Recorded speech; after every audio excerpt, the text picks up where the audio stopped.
Chapter 13. They passed Mrs. Kibbins's cottage on their way back to the farm, and when they looked over the hedge, they saw that Gummidge's coat was still hanging on the heap of pea sticks. Far above them, on the topmost spray of a pear tree, perched Father Robin, who was singing very wildly indeed.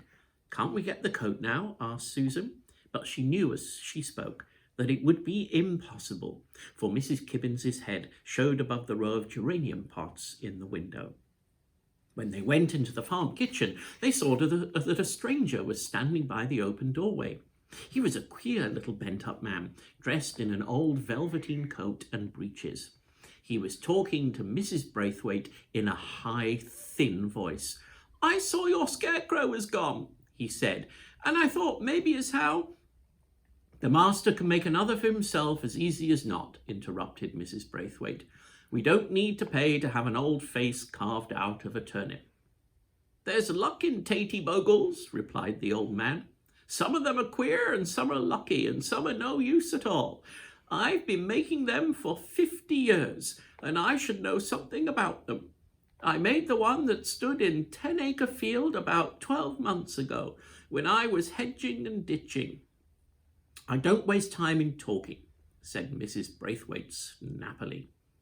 The old man looked at her in rather a queer way before he turned round and tramped down the cobbled path. Susan and John ran through the side door and met him at the gate. "Did you make Mr. Wurzel Gummidge?" asked Susan shyly. The old man looked at her mysteriously. Susan noticed that his eyes were as bright as a robin's. "I made the scarecrow that used to stand in 10-acre field," he admitted. "Did you know that he was really alive?" she asked. "Why shouldn't he be alive?" replied the old man. "He was made out of a good live turnip. There's bad turnips and good turnips, but the slow growers is the best. I reckon the farmer had better be careful if he means to make a scarecrow himself. I've made 'em for the farmers round about for over 50 years, and I've always been careful to choose kindly roots. Where's the old scarecrow got to?" "He's in an oak tree in the spinney by 10-acre field," said John. "He's pretending to be a bird." "They will have their fancies," said the old man. Then he shouldered his pack again and walked down the lane. The children felt rather glad to know that there was at least one person in Scatterbrook who believed what they said about Wurzel Gummidge. But they did not have much time in which to think about the old man. They were too busy making plans for the evening's adventure. It was decided that John should keep awake until 10 o'clock and that Susan should keep watch after that. At last, bedtime came and they went upstairs. From her window, Susan could see Farmer Braithwaite at work in one of the outhouses. He appeared to be filling a sack with straw. Every now and then he crossed the yard to the kitchen and then stumped back again. Usually he went to bed at 9 o'clock.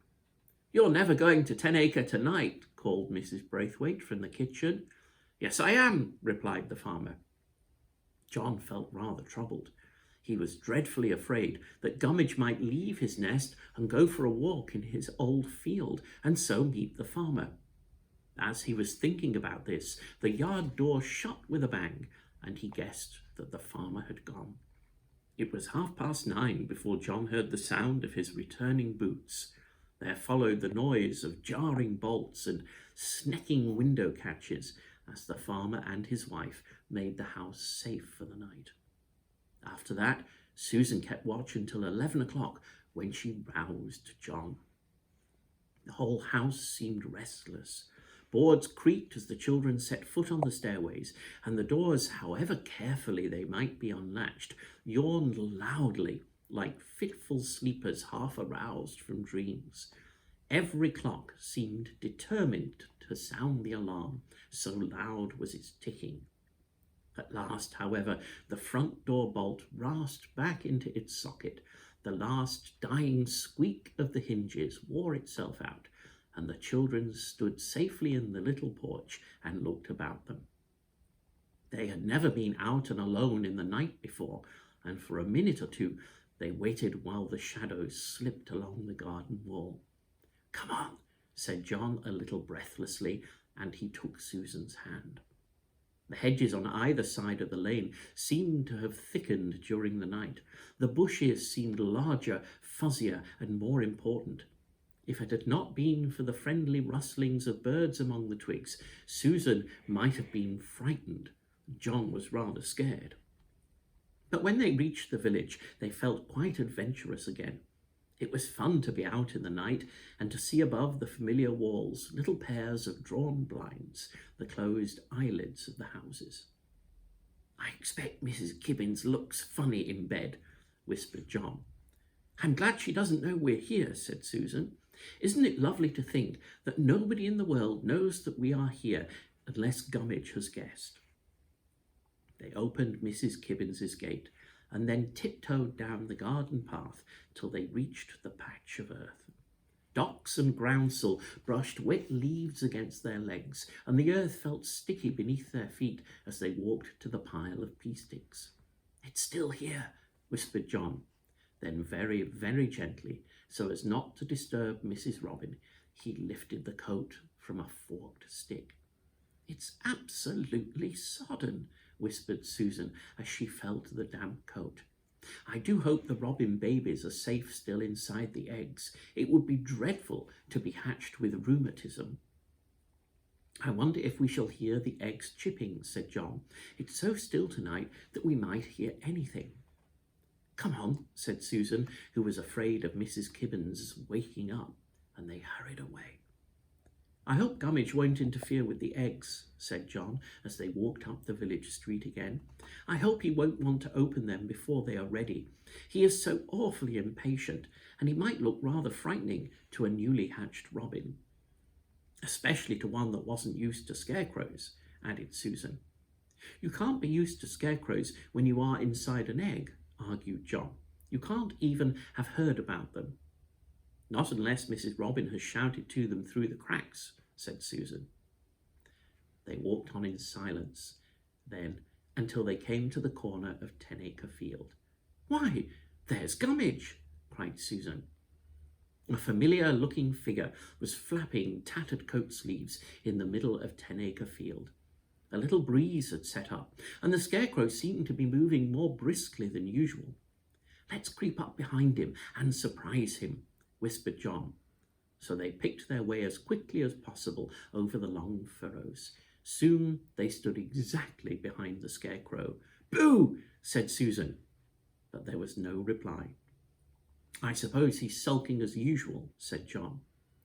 "Look what we've brought you," he added, and he ran round to the front of the scarecrow. But the face that stared out at him from under the old cap was not Wurzel Gummidge's. It belonged to a new and very stupid-looking scarecrow, who had a sharp nose and no nobbles and a foolishly grinning mouth. It isn't Gummidge at all," said John, as he backed away from the creature. "Then whoever is it?" asked Susan in a horrified whisper as she crept closer to the creature. "Who are you?" asked John. There was no reply, and the strange scarecrow did not so much as blink an eyelid. His face was clean and polished and rather yellow. Instead of hands, 2 spade handles stuck out from his coat sleeve. He was fatter than Wurzel Gummidge and looked very much tidier. "How perfectly awful," said Susan. "Do you think he can have killed our dear Gummidge?" A noisy creak answered her as the wind whistled round the scarecrow and swung him slightly sideways. "Why, he hasn't even got legs," shouted John. "He's just stuck onto a post. He hasn't anything but a long coat, not trousers, nor a waistcoat, nor braces, nor anything. He couldn't walk if he wanted to." "He might hop, though," suggested Susan in a terrified whisper. "I don't like him at all. He's got a horrid, horrid face. Let's come away. I'm afraid of him hopping after us. I'd simply hate to be hopped after." She turned away and began to walk towards the spinney. "I know he's going to hop after us," she gasped. "After all, lots of birds do hop," said John, who felt a little scared himself. "Lots of birds always hop when they're on the ground." "But they only do it for swank," said Susan. "They only do it to show that they can. A scarecrow with a broomstick leg might hop so terribly high. She scrambled over the hedge that bordered the spinney and ran to Gummage's oak tree. "Gummage!" called Susan. There was a dead silence. "Gummage!" said Susan again. And then she began to scramble up the slanting notice board. She had never climbed so quickly in all her life. John followed more slowly. He was afraid of crushing the nest in the coat pocket. "Gummage!" said Susan desperately as she reached the branch that was level with Gummage's nest. A noisy rustling answered her. "Shoo!" said Gummage suddenly. "Shoo! Shoo! Shoo!" He popped up his head and then raised a stiff arm from the nest and slowly raised his closed eyelids. "Shoo!" he repeated sleepily. Susan nearly fell off the branches because his shooing was so gusty and she was so frightened. "Oh, it's you," said Gummage sleepily. "I've just been dreaming about those pesky crows." "We've brought your coat back," said John. "I'm much obliged, to be sure," muttered Gummage. "You'd best hang it on a twig. I won't put it on until the morning." He closed his eyes again and burrowed down into the nest. "You must wake up," said Susan. "You simply mustn't go to sleep again. A most dreadful thing has happened." "Eh?" said Gummage. Then John took up the tale and continued. "There's another scarecrow in the middle of 10 Acre.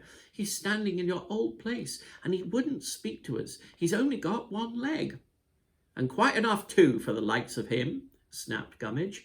"You've got to learn to think quickly when you've got 2 legs, or else you'll find yourself stepping with both at once, or the same one always. It took me a while to learn." "Isn't he a relation?" asked Susan, who simply couldn't understand why Gummage showed no surprise. "Relation?" jeered Gummage. "Relation indeed! He's only a common Swede. We mangled Wurzels don't mix with the Swedes. I know all about them." "How did you know that the other scarecrow was there?" asked John. "Friend of mine happened to be passing," said Gummage carelessly. "I saw an old friend tonight. The one who throwed me together and cut my face out. He told me. But I'll scare the other bogle out of the field tomorrow. I'm going to sleep now." "But what about us?" asked Susan miserably. "I can't go back through 10 Acre. I'm afraid of that Swedish scarecrow. I'm very frightened." "There now," said Gummage soothingly. "You come near along of me, and you'll be all right." He moved to one side of the nest and made room for John and Susan. "It's all right," he said. "I knows how to look after children all right. I sorted out the nest this morning, and it's fit for a robin to nest in." Susan scrambled down into the knobbly hollow of the oak tree, and John followed her. A sharp scent of turnip was blended with the warm, tickly smell of dry hay. Susan sniffed. "It smells like a greengrocer's shop," she murmured. Gummage tucked a piece of dry sacking around them and made a curious crooning sound until they fell asleep.